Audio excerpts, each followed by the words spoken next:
نحمدہ ونصلی علی رسولہ الکریم اما بعد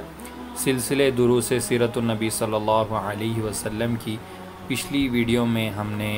بات کی تھی کہ نبی صلی اللہ علیہ وسلم نے حضرت خدیجہ رضی اللہ عنہا کا مال لے کر شام کا سفر کیا تھا اور وہاں تجارت کی تھی، جس میں آپ کو بڑا نفع ہوا تھا اور آپ نے بڑی امانت داری اور سچائی کے ساتھ پورے معاملے کو انجام دیا تھا۔ چنانچہ اس کے بعد نبی صلی اللہ علیہ وسلم اور حضرت خدیجہ رضی اللہ عنہا کا نکاح ہوا۔ اس ویڈیو میں ہم اسی نکاح کے واقعے کو اور اس سے ملنے والے اہم پیغامات کو بیان کرنے کی کوشش کریں گے۔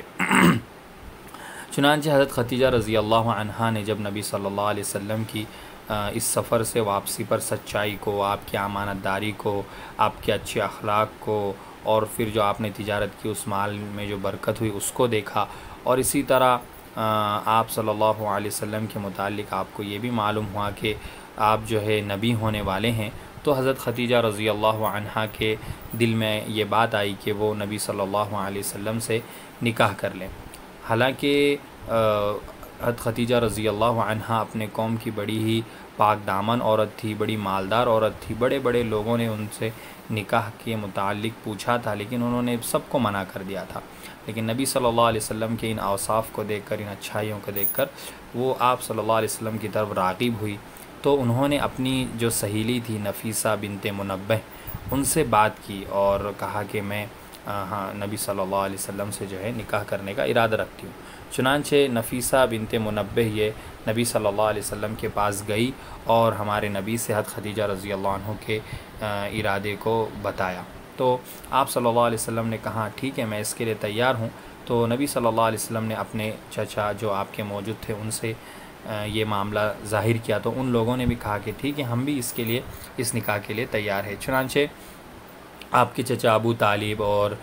نبی صلی اللہ علیہ وسلم خود اور حضرت حمزہ رضی اللہ عنہ اور دیگر لوگ حضرت خدیجہ رضی اللہ عنہا کے گھر آئے، اور جب گھر آئے تو وہاں پر حضرت خدیجہ رضی اللہ عنہا کے چاچا جو ہے عمرو بن اسعد موجود تھے۔ باقی آپ کے والد کا تو صحیح روایت کے مطابق انتقال ہو چکا تھا۔ چنانچہ وہاں پر جو ہے نکاح کی مجلس منعقد ہوئی اور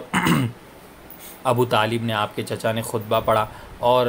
اس کی ان خطبے میں یہ الفاظ بھی جو ہے کہے کہ ثم ان ابن اخی ھذا محمد ابن عبد اللہ، کہ یہ میرے بھائی کا بیٹا ہے محمد ابن عبداللہ، لا یوزن بہ رجل من قریش الا رجح علیہ برا وفضلا وکرما وعقلا ومجدا ونبلا، کہ جس کسی کا موازنہ، جس کسی کا مقابلہ قریش کے شخص کا میرے بھتیجے سے کیا جائے تو میرا بھتیجا ہی اس پر غالب ہوگا، نیکی کے اعتبار سے، فضیلت کے اعتبار سے، شرافت کے اعتبار سے، عقل کے اعتبار سے، عزت کے اعتبار سے اور کرامت کے اعتبار سے۔ وَإِن كَانَ فِي الْمَالِ قَلَّ، اگرچہ اس کے پاس مال کم ہے تو فَإِنَّ الْمَالَ ظِلٌّ زَائِلٌ، مال تو ایک ختم ہونے والا سایہ ہے، وَعَارِيَةٌ مُسْتَرْجَعَةٌ، اور ایک ایسی عاریت پہ رکھی ہوئی چیز ہے جس کو واپس لوٹانا ہے۔ وَلَهُ فِي خَدِیجَةَ بِنْتِ خُوَیلِد رغبۃ، اور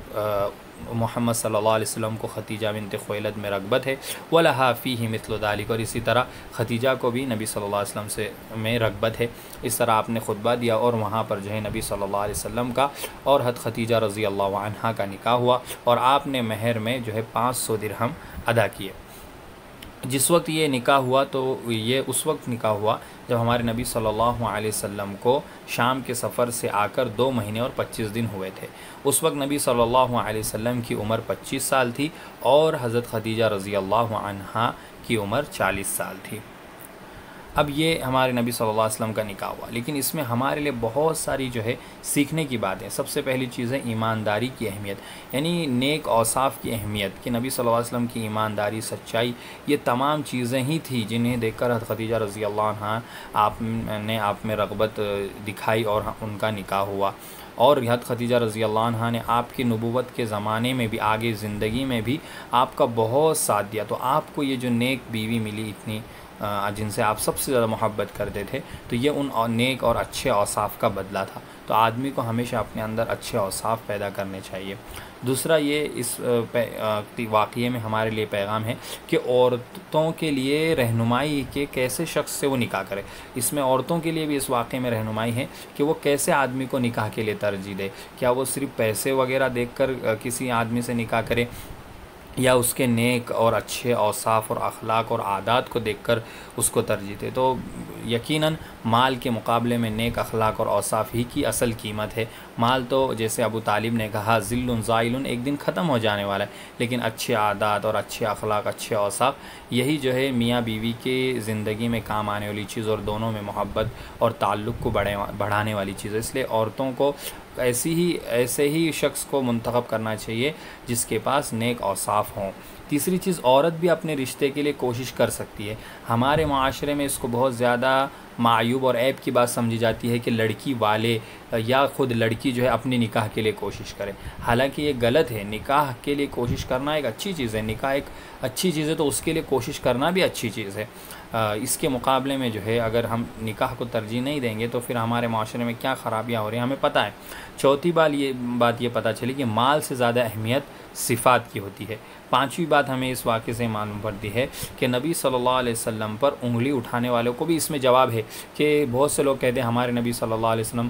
سے حسد اور دشمنی میں کہ ہمارے نبی نے غلط نیت سے جو ہے اتنے سارے نکاح کیے اور آپ جو ہے ایک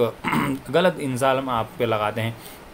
تو ان لوگوں کے لیے پیغام ہے کہ اگر ہمارے نبی اس طرح کے ہوتے جس طرح ان کی غلط سوچ ہے تو ہمارے نبی صلی اللہ علیہ وسلم ایک 40 سال کی عمر سے عورت سے نہیں نکاح کرتے تھے، بلکہ اپنے سے بھی کم عمر عورت سے نکاح کرتے، لیکن ہمارے نبی صلی اللہ علیہ وسلم جو ہے ایسے نہیں تھے، اس لیے آپ نے 40 سال کی عورت کا جب نکاح کا پیغام آیا تو آپ نے ان کو بھی جو ہے ایکسیپٹ کر لیا اور اس کے نکاح کو قبول کر لیا۔ چھٹی چیز یہ ہے کہ عمر میں فرق کے باوجود نباہ ہو سکتا ہے، یعنی میاں بیوی کے اگر عمر میں بہت زیادہ فرق ہے تو بھی ان دونوں میں نباہ ہو سکتا ہے، جبکہ دونوں بھی اچھے اخلاق کے حامل ہوں اور دونوں میں ایک دوسرے کو برداشت کرنے کا مادہ ہو۔